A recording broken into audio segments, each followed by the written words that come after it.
જય મા મોગલ મિત્રો, તો સ્વાગત છે તમારું બધાનું એક નવા રેસીપી વિડીયોમાં. અને આજે આપણે બનાવવાના છે બટાકા પૌવા.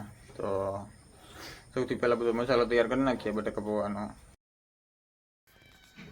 બટાકા પૌવા બનાવવા માટે બટાકા સુધારી લીધા છે, ડુંગળી સુધારી લીધી છે, કોથમરી સુધારી લીધી છે, મીઠા લીમડાના પાંદડા, સેવ, ટમેટા, લીંબુનો રસ, સિંગ અને તીખા મરચાં. અને પૌવા આપણે ધોઈ નાખ્યા છે. તો હવે આ તેલ મૂકી દીધું છે.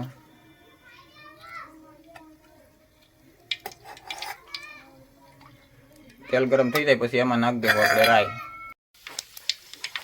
રાઈ નાખી દીધી છે. હવે રાઈ બધી ફૂટી જાય ત્યારબાદ એમાં નાખવાના છે તીખા મરચાં. તો રાઈ બધી ફૂટી ગઈ છે ને હવે એમાં નાખી દઈએ તીખા મરચાં.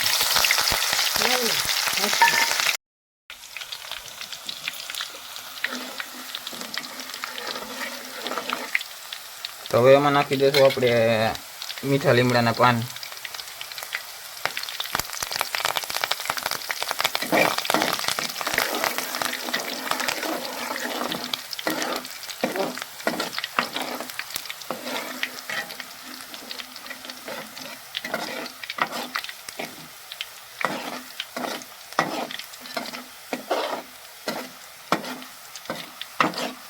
એના પછી નાખશું આપણે સિંગ દાણા.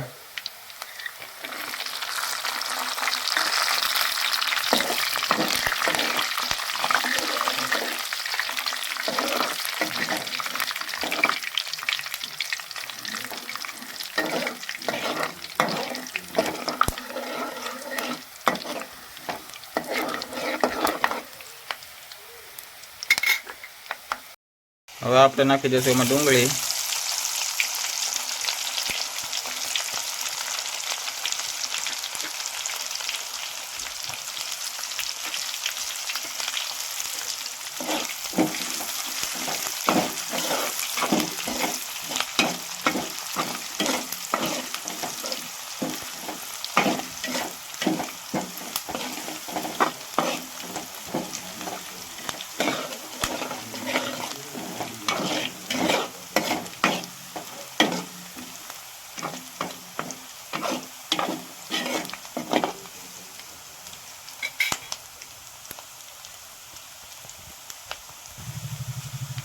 હવે એમાં નાખી દઈએ આપણે બટાકા. નાખી દઈએ છીએ હળદર,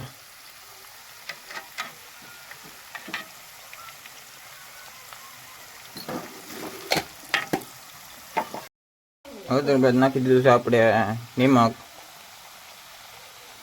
તો ઘડી એને પાકવા દઈએ એવી.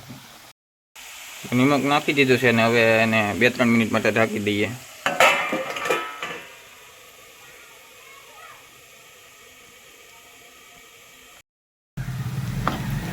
તો બટાટા સડી ગયા છે અને હવે એમાં નાખી દઈશું આપણે ટમેટા.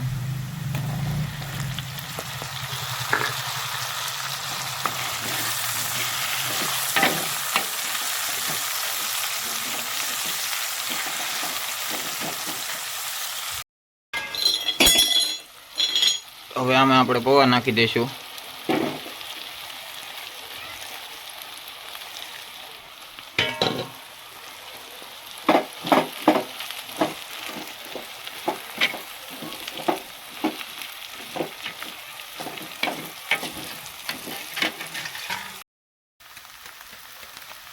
મિક્સ થઈ ગયા છે ને હવે એમાં નાખી દઈશું આપણે લીંબુનો રસ.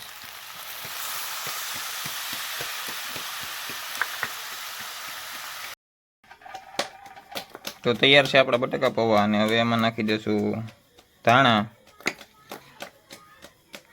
અને ઝીણી સેવ.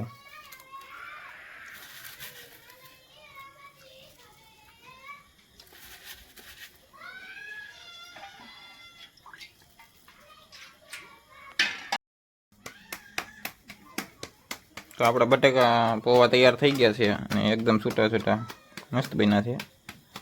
અને પહેલી વાર મેં બનાવવાની ટ્રાય કરી છે. તો કોમેન્ટ કરજો કેવાક બન્યા છે એમ. આજનો વિડીયો બસ અહીંયા સુધી જ. ને તમને અમારી રેસીપી કેવી લાગી જરા કોમેન્ટમાં કહી દેજો.